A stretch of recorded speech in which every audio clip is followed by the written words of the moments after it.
This shiur, Parashat? Bishlach? Chukat. Oh. Parashat Chukat is Leilui Nishmat, my father-in-law, my dear father-in-law, Reuven Leib ben Emmanuel Chana or Anna, and also Lehavdil, Refuah Shlema of Mazal Bat Leah, Chaim Israel Alevi ben Batya, Ilana Rivka Bat Rachel, Avner ben Chefzi. Avner, לא אבנר. Avner ben Ner. בוא, תעלה. Come here. So, fantastic parasha. Fantastic. Teaches us a lot of lessons about many things in life. One thing for sure, it tells us the art of complaining. And let's see what's going on here. The pasuk says the following: Vayis'u mihor ha'ar, and they went from the place it's called Hor Ha'ar, derech Yam Suf, through the Red Sea, lesovev et Eretz Edom, to come around Eretz Edom. Eretz Edom is what today is called, if we're going to go today through Yam Suf, where Elat is, to go around like that would be Jordan, but just in the border between Jordan and Saudi Arabia. V'tiktzar nefesh ha'am baderech, and all of a sudden, the people said, you know what, it's enough with this path. I'm sick and tired of sitting in traffic. I'm going crazy. I want to crawl out of my skin. They can't do this anymore. Vayedaber hayam be'elokim. And then all of a sudden the people start to complain against God. Moshe, and also complain about Moshe. And what did they say? Lama ha'eltanu mimitzrayim lamut bamidbar. Why did you bring us out of Egypt to die in the desert? Again, we had this before in a different place. Right. Why? This time is why? Ki en lechem ve'en mayim. There's no bread and there's no water. Ve'nafshenu katza balechem aklokal. And we had enough with this annoying bread, this like vile bread that we're eating. That vile bread is the man. I mean, I don't know. You got to be an absolutely dope to have such a complaint. But we need to understand what's going on here in the complaint, and that's a lesson to all of you. So, if you are ever a manager or a boss or something like this, you would know that there isn't a boss/manager that likes complaints. They don't want to hear it. And especially if the complaint is for the sake of complaining, which is, of course, something that most people do because they just like to complain. Sometimes, and you should know, it's very legitimate to give an opinion, and it's important to voice your concern or to voice your opinion. Sit here, feel comfortable, get yourself some English tea. However, the right to complain, the importance of stating your concern or to voice your opinion, even though it's different than other people, it's not necessarily legitimate enough to a complaint that is not professional. However, regardless of what you've seen in the company or feeling and so on and so forth, again, you should say it, but just to complain is not good. It's very destructive. If you want to walk in a hallway, your average workplace hallway, now it doesn't make a difference if it's a school or or a yeshiva or some company that you work in, Fortune 500 or unfortunate 100, right? You could hear the people talking in the hallway, and usually in the coffee corner. And it's the syndrome that is called the complaining worker. And always there are complaints.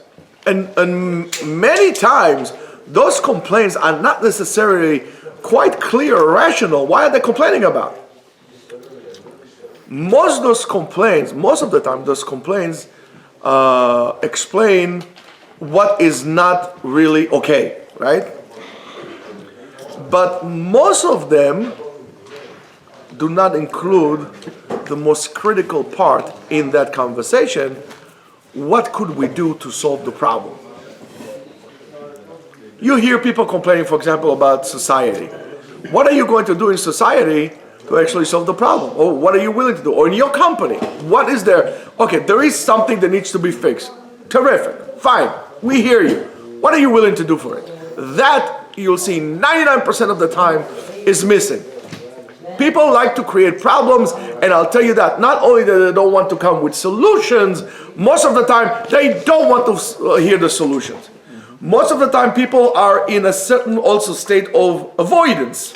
It's very easy. I'm going to avoid it. I don't have to deal with it. I just want to complain. But that makes your complaint invalid. In other words, your idea, Motek, sit here. I like you, Eitan. Sit here. Don't be uncomfortable. You took a shower this week? Okay, Baruch Hashem. So you're good. Don't feel uncomfortable. Guys, everybody, that's Eitan. Fine specimen if everybody wants a shidduch for Eitan. Yeah, tend especially the Instagram to Eitan. 1 second. Yeah. All right.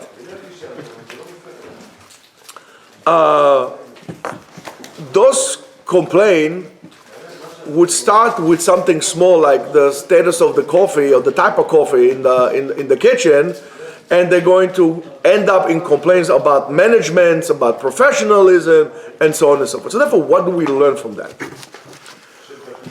Rabbi Yitzchak Arama reveals us the story. He's very aware to this exactly what's going on in this parasha, in this ordeal that's going on in this parasha, after the case that the kingdom of Edom, which are descendants of Esav, aka the Yaakov's twin, refuses to allow the Jews to come through the territory, and that's why they forced the people to do a tremendous detour into the desert to simply go around it. I mean, they had to go quite of a long way around it to do this detour. Of course, this is not something that is fun. It's not something that is really fair. They told you, we're going to pay our way.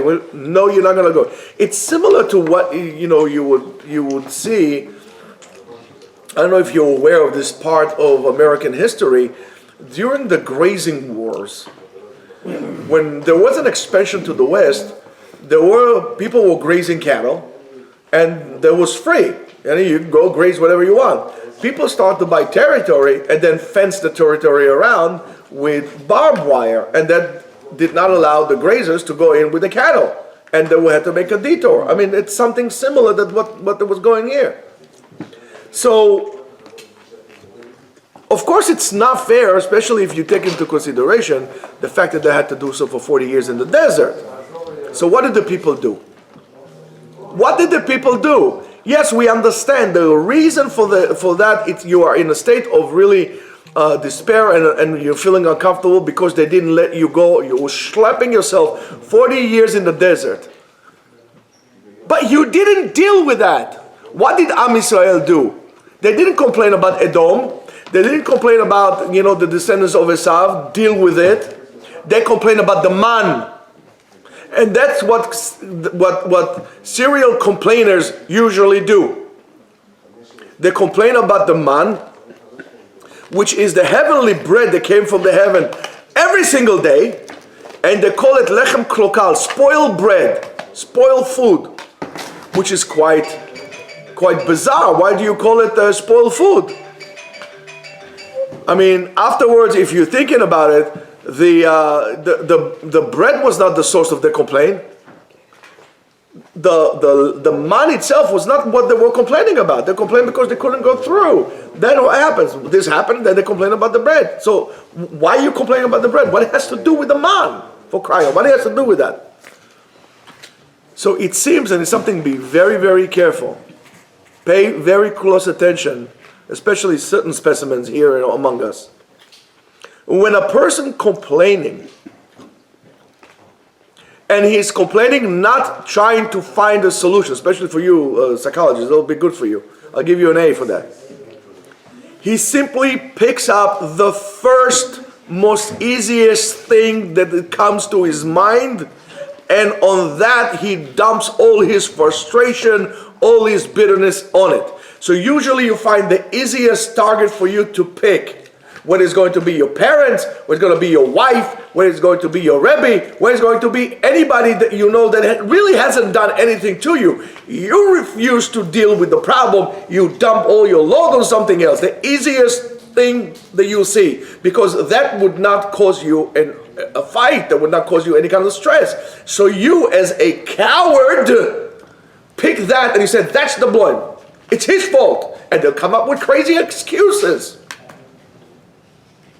I'm not being appreciated. I'm not being rewarded. You're making my life miserable. You don't cook for me on time. You don't bake for me on time.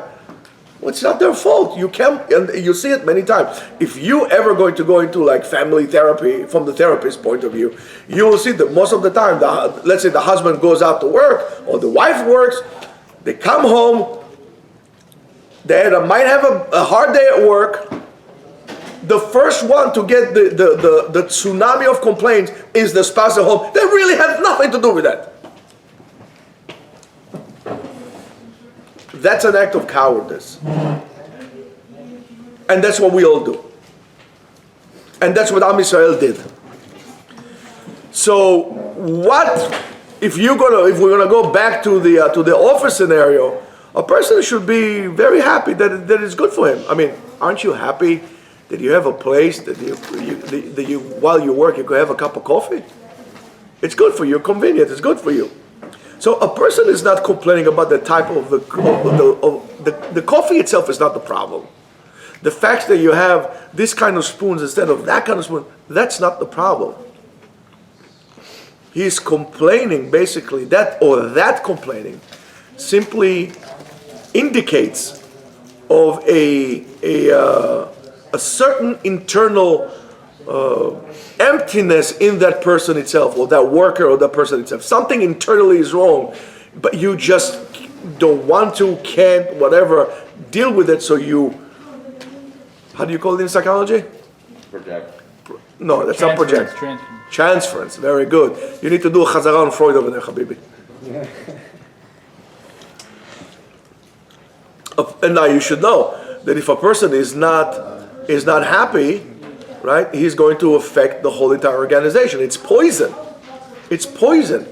One person will talk to another person, and the other person will say, oh yeah, you're right, now there are two people, and now they're poisoning. It's a rotten apple. It would ruin the whole entire box, the whole organization.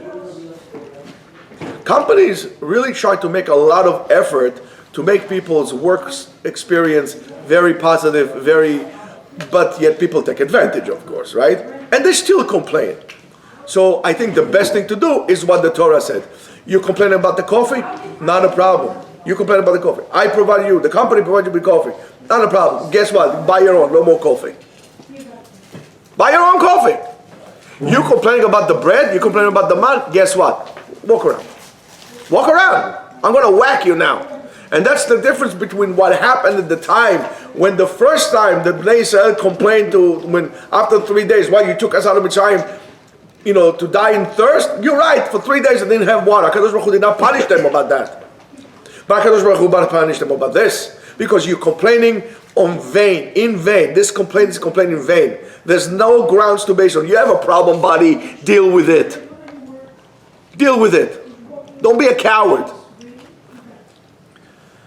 So the complaint of Am Yisrael that there's no bread, as we said, it's really weird. It's really wrong. Why? Because they got this bread every single day in the desert for 40 years. They got water because their previous complaint. They got water through what's her name? Through the Miriam Be'er. I mean, they didn't have to. You know what it is to go to the desert and not worry about water? I mean, you don't understand how lucky they are. So they got it. So now you're complaining about that there is water and there is wrong bread? This is also something wrong. So besides the internal weakness that it shows it indicates something else. And on that point, you should pay very close attention, because that's becoming more spiritual in that manner. Rabbeinu Bechaye, you can leave it there, we're going to put it back. Rabbeinu Bechaye paid attention to that. And he says that complaint was not due to a real need to have bread and to have water, because they have it. So let's go down to the bottom of that. What was the reason for that? He writes the following. and I'm quoting, אבל זאת הייתה תלונתם. That was their complaint. And what was it? אמרו, הנה איננו משונה. For us, it's different. We are different. Our situation is different. We don't have bread, we don't have water. Like what? We do have bread and water, but we don't have bread and water like the rest of the nations. I'm going to tell you the following. The biggest problem of Am Israel, even today, even in Israel, is that unexplainable need to be like everybody else. They are willing to be like anybody else, even to erase their own identity.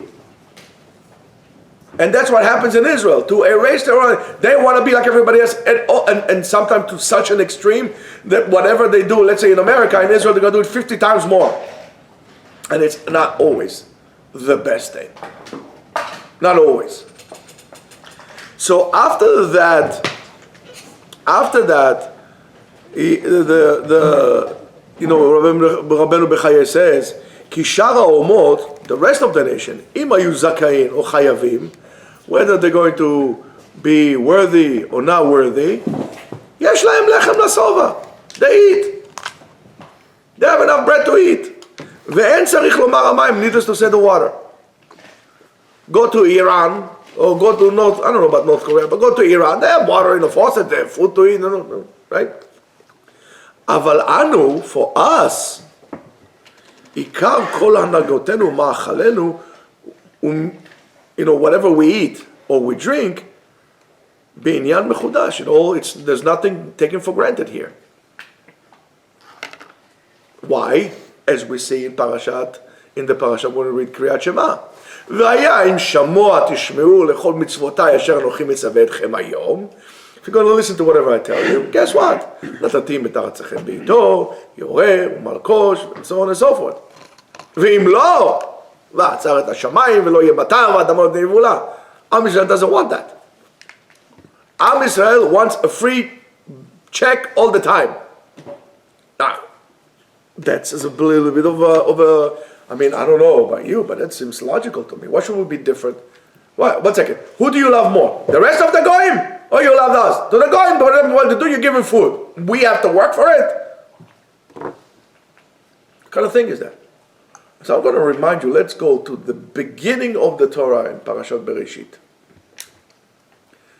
When HaKadosh Baruch Hu cursed Adam HaRishon, and HaKadosh Baruch Hu cursed the snake. Now, last time I checked, the curse of a snake does not seem like a curse. You're going to crawl on the dirt, and you're going to eat the dirt. Now, in other words, anywhere you go, you're going to have food. Adam HaRishon, Habibi, you're going to work, you're going to plant, and your land is going to bring kotz v'dardar, thorns and thistles. Bezeat apecha tochal lachem. Now you should know a little trick. So people think that HaKadosh Baruch Hu actually cursed them and it's bad. That's not true. Everything that happens from HaKadosh Baruch Hu is always good. So how is it good? I'm going to work and I'm going to have thorns and thistles. Now you should know that everywhere the thorns and thistles grow, it is an indication that the soil is perfect to grow wheat and grain on it. So HaKadosh Baruch Hu did not curse him. HaKadosh Baruch Hu gave him a great sign. You're going to see thorns and thistle. Over there you're going to plow. Over there you're going to have food. HaKadosh Baruch Hu said, I'm going to make you somewhat independent.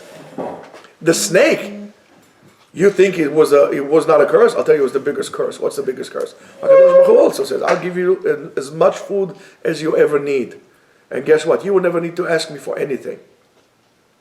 HaKadosh Baruch Hu said, you know why? Because I don't want to hear you anymore. HaKadosh Baruch Hu is responsible for Chol Bruah, for all his creations. But certain things, I don't want to hear you. I don't want to hear you talking to me. I don't want to hear you praying for me. I'm going to give you what I give you because I am God and you are my creation. But I don't want to hear you. Am Yisrael, HaKadosh Baruch Hu says, no, I want to hear you. I want you to pray to me. And I'm going to give you something based on what you're going to do. You're going to be good because you should know that your conduct is above nature. However, if you want to be like nature, like it is in nature, well, guess what? Rule number one in nature is the strong eats the weak. You are not known for your great numbers. You want to be like everybody else? You want to be like everybody else? You want to be like a very unnatural kind of a thing? Hey, not a problem. You're going to get whacked. You're going to be the way I want you to be. You don't have to worry about anything. I'll take care of everything for you. But there's something in return. I'm not asking you in return to pay me. I'm asking you to just listen to what I tell you to do. That's how we pay back God for what He's giving us. And we are expected to do better and to know better. And when people complain, and they complain about God, where is God in here? Where is God in there? It shows an indication, not that there is lack of God forbid, anywhere. It shows within themselves a tremendous lack of understanding about what their duty is in the world and how they stand in God's world and what they're expected of doing. In other words, they are completely lost when it comes down to that. And Rabbeinu Bechayei, it's a tremendous point that he paid attention to. It says, Afilu hamayim shehem hefker lekol haolam, even water, that it's all over the world. You can take an ocean and make it into drinking water. Ve'en la'adam mechia zulatam, once Miriam died, the water went away. Why? מאחר שכל עניינו נמשכים אחר העונש והשכר. You did well, you get a reward. You didn't do well, you're not getting it. So he says, "Ine anu mechudashim ba'hanaga yoter mishar haomot." The way HaKadosh Baruch Hu conducts His business with us is different and is a new concept than the rest of the nation in the world. You got to understand that. Bishvil kavod tzarich la'avod. You want to be honored, you want to be best, and so you got to work for that. So, therefore, as we said, the complaint of Am Yisrael was not on that they don't have bread and water because they had it, but because they don't have bread and water like the rest of the nation. That they have whatever they need. We need to work for it. But you should know that if somebody gives you everything and you don't have to worry about it, that's a prison. You want to be free? You take it. You want to be free? You got to work for it. Don't look for freebies. Another thing that Am Yisrael is complaining about is, as we say, "V'nafshenu katza balechem haklokol," as Rabbeinu Bechayai says, "Ve'od ki oto alechem haba elenu davar yom beyomo lechem klokalu." That bread that we're going to eat, that we're eating now, that's a very bad bread. Why? Because when we're going to eat it, it's going to be bad in our stomachs. What do you mean it's going to be bad in your stomachs? Because their assumption is, what? Is there a human being that eats something and nothing comes out of it? Because we know that 40 years they ate that heavenly bread. It was saturated completely in their system. There was no waste. They didn't go to the bathroom for 40 years. Not because they were constipated, because it was all, their cells use 100% of it. One of the reasons I think today that we as individuals are sick, not because, I'm talking about physically weaker and not so healthy, is because in a way there's no bracha in the food we eat. Everything is engineered, is plastic and everything, is processed. I want to challenge you to try to eat not 1 year, not even 1 month. Try to eat 1 week, the whole entire week, unprocessed food. Only something that you will make from scratch. And then take it for a month, and then take it for a year, and you see how better you feel. When you eat processed food or prepared food, you have no control, you're just eating. That's why you eat food and you're getting fat. You eat food and you're getting sick. You eat a tomato, it tastes like plastic. It doesn't taste like tomato.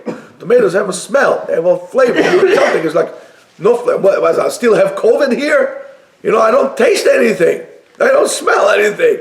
Because what you're eating is food without bracha. So they were complaining on the miracle that happened to them. By the way, because people complain about miracles, it is a proof and is an evidence that miracles are not a guarantee for Yirat Shamayim. As a matter of fact, probably lack of miracles are better for your Yirat Shamayim than miracles themselves. So don't ask for miracles. Ask for HaKadosh Baruch Hu to give you the opportunity to put some real hard work. That's the only way that's going to give you emunah. That's the only thing that's going to make your belief strong. The fact that you have to work on something. So now, when they had this bread that basically was immersed into their system, Rabbeinu Bechaya says, "V'zoi hadiba she'otziu baman." That is the, how we say diba?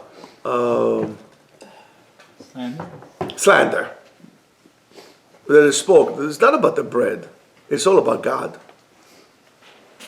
Because the lechem, and he writes, "Shaya lahem lekavod u'ma'ala." There was a great benefit for them, so they actually ate this bread that was given to Am Yisrael. There was no wrong with it. That they found to be the wrong thing. It was not really that. And why is that? Because HaKadosh Baruch Hu gave it to them, Sheyu, and HaKadosh Baruch Hu made us like this. Sheyu einenu tamid tluyot b'HaKadosh Baruch Hu, for us to always pray to God. Because HaKadosh Baruch Hu wants our prayers. Why Am Yisrael has to go through such hardship? So we should pray for God. Why? Because when everything is hunky-dory, peachy keen, everything is good for you, guess what will happen? As the Torah says, Vayishman Yeshurun Vayivat. When Am Yisrael gets fat, when everything is good, when they're able to go, it's so crazy to me. I was in Israel, I went to visit my mom with my wife. Let me tell you, well, if it wasn't for my wife, I won't go to visit my mother. It was all because of her, because I would stay here and teach you. What was amazing to me is Israelis go overseas. They go to Europe, they go to Montenegro, they go to all places in the world. They haven't seen their own country yet. It's crazy to me. It's really unbelievable. It's too hot here. I mean, 1 second. In Israel, it's too hot and too humid, so why are you going to India?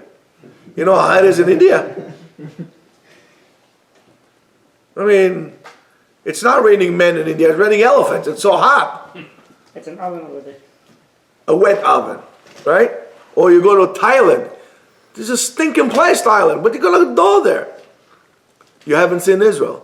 So all this thing that people do, right, is for us to pray to HaKadosh Baruch Hu. HaKadosh Baruch Hu wants to hear us. And by doing so, and why did HaKadosh Baruch Hu make it like this? It will be hard for Am Yisrael. להרגיל אותם במידת הביטחון והאמונה בשם יתברך. When you pray to God and you're getting through it, and he says, my goodness, I mean, you should just think about it. Is there another nation that had gone through such suffering and misery and oppression constantly from the time since Am Yisrael went down to Mitzrayim until today?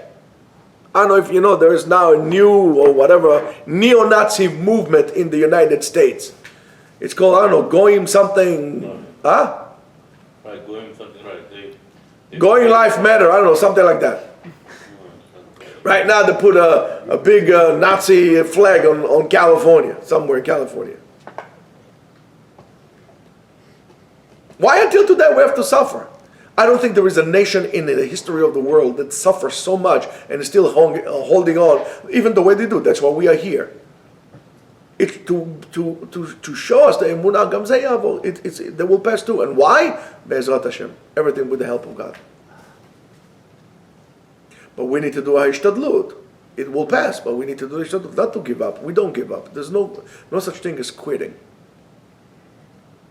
That's why I love those special army units like Navy SEALs. For them, one of the most famous lines is, what is this? Goyim Defense League, yes. Mach Shema V'Shem Zichram. Jewish Defense League, the United States made it into a terror organization. Goyim Defense League, it's okay, no problem, you know. One of the lines that I like, for example, from Navy SEALs is, the easiest day was yesterday. And they're still going on, you know. The easiest day was yesterday. I don't care about it. Yesterday was easy. We're gonna push through. That's why they're different. Am Yisrael should have this mentality, and that's why I expect from each and every one of you, not to be a quitter, not to complain in vain for something that you don't want to hear a solution, not to pick up a scapegoat in which you're going to throw La Azazel to put all your complaint, your punching bag, that you have a problem, you deal with it. Don't complain about somebody else. Don't complain about something else. Try to find a solution. In other words, for crying out loud, try to find responsibility. Are you responsible for what you did? Why did you forget? Why did you go in the desert for 40 years? Did you forget? Why did you do that? You forget? Should I remind you? I mean, you didn't go in the 40 desert because you did the Egel. Because you complained to HaKadosh Baruch Hu for nothing. The Egel did not cause us to go to the desert in 40 years. The 250 people, Korach and stuff like that? No, the Meraglim, the spies. Oh, yeah, the spies. So, the whole idea was, Am Yisrael going to enter the land and they're going to work hard, right? And they're not going to, they didn't want to be dependent on God. Their thing is, and they were right about to go, they didn't want to be dependent on God. We want to be like everybody else. We don't want this. Why? Because when Am Yisrael gets possession and they gets healthy and they gets fat and it's all good, they throw away God right away. So therefore, how are we going to throw away God? We know what the HaKadosh Baruch Hu did for us. We know how good it is for us. We know how much we owe HaKadosh Baruch Hu that we were never going to be able to pay him. Ever. So what are we going to do? How are we going to break away from God? How? Well, we're going to complain. We're going to complain. Why would they want to break away from? Because they want to be like everybody else. Because they don't have a spine. They don't want to be dependent on God. They want it easy. They want to get handouts like you want to get handouts from the government. That's why I'm saying better off you get to work minimum wage than you get handouts from the government. I don't know if it doesn't make a difference if everybody else gets it. You don't get it. Have some dignity, for crying out loud. You want to be free? Don't get handouts. Don't get handouts. Well, everybody else get it. Why shouldn't I? Because you see, this is the same thing what happens now. Schools, Yeshiva take money from the government. Hey, they're giving us, we might as well take it. Guess what happens? Now the government tell you what to think, what to say, what to teach. Well, what's going to be with Torah? How are the people going to learn? How are students going to... Ayad Hashem tiktzar? But HaKadosh Baruch Hu is going to let you all die? HaKadosh Baruch Hu is going to find a way. What happened to your emunah that you're trying to teach your students of heaven? Why do you not have this emunah?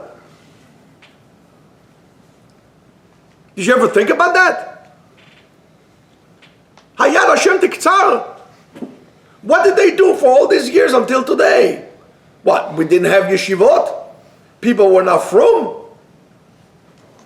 Each and every one of us took responsibility at the time, our ancestors, our grandparents, our great-grandparents, to pay money from the pockets towards that. They arranged in the communities to pay money that every kid would learn. They made schools and shuls.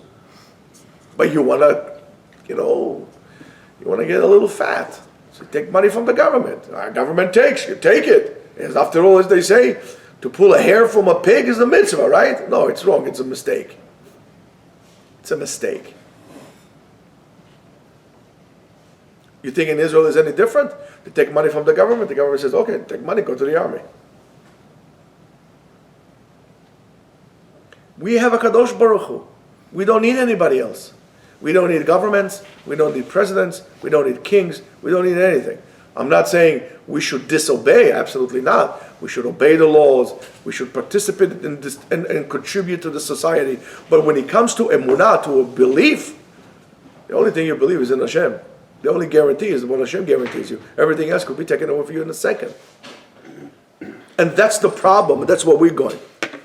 And that's what the Zohar want to teach us here also. You should know that everything has a spiritual meaning as well.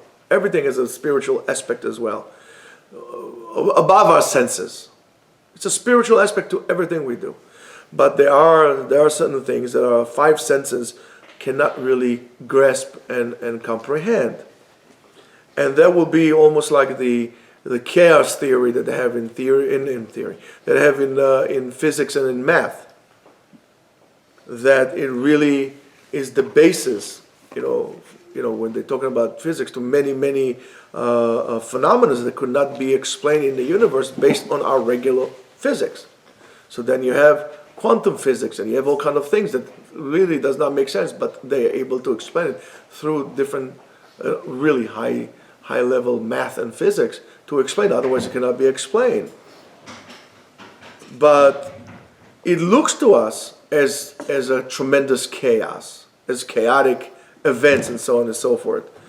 But if you really know it, there's a tremendous order and there's tremendous wisdom that we cannot understand. And so is the way the world is conducted in the hands of Hashem. The Zohar explains that the difference between Rashaim, wicked people, and Rasha is Rashi Tevot, Ratzon Shel Atzmo. A Rasha is not necessarily a person who is what you think is a Rasha. He's a wicked man. You could be a very nice man who crosses old ladies down the street, who picks up dog poop after his neighbor. But he's a very selfish person. Ratzon Shel Atzmo. What he wants to do. He doesn't care about anybody else. That's a Rasha, the Zohar explains to us. And these are the people who just do the opposite, who people go lefi derech haemet. And what is derech haemet? In the way of Etz HaChaim. Etz Chaim hi, what do we say? Machzikim ba. Now we'll see. And what is derech haemet? Derech haemet is the dvikut, attachment, dedication to the path of the Torah and to the path of Hashem. In other words, to try to put yourself on the same frequency of God, which is in a way the frequency of the universe. I hate when people say, oh, the universe is arranged. The universe did not arrange anything. HaKadosh Baruch Hu arranged it. Or the stars of the universe were aligned to this. No! God did. The universe does not think. The universe does not have wisdom. God has wisdom.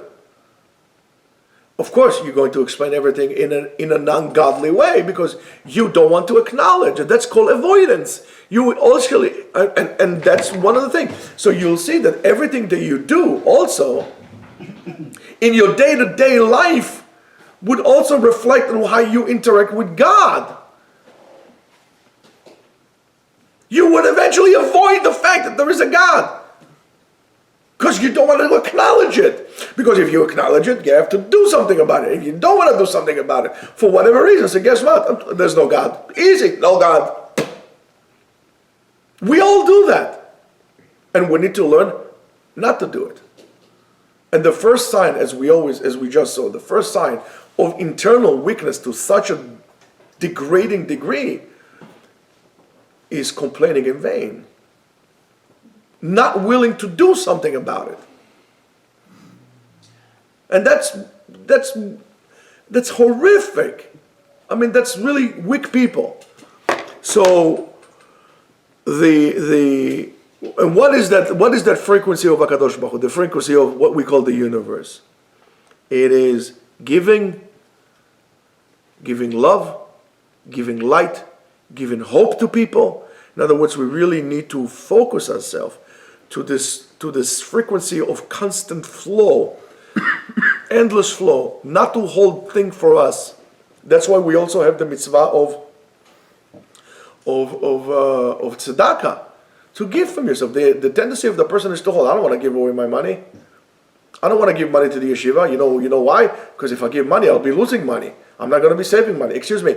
Why do you think your life is so good right now? Because you gave money? I don't want to give money. I'm going to lose money. It's not your money to lose. You didn't ever have it. What you were giving it for? I don't want to help another guy.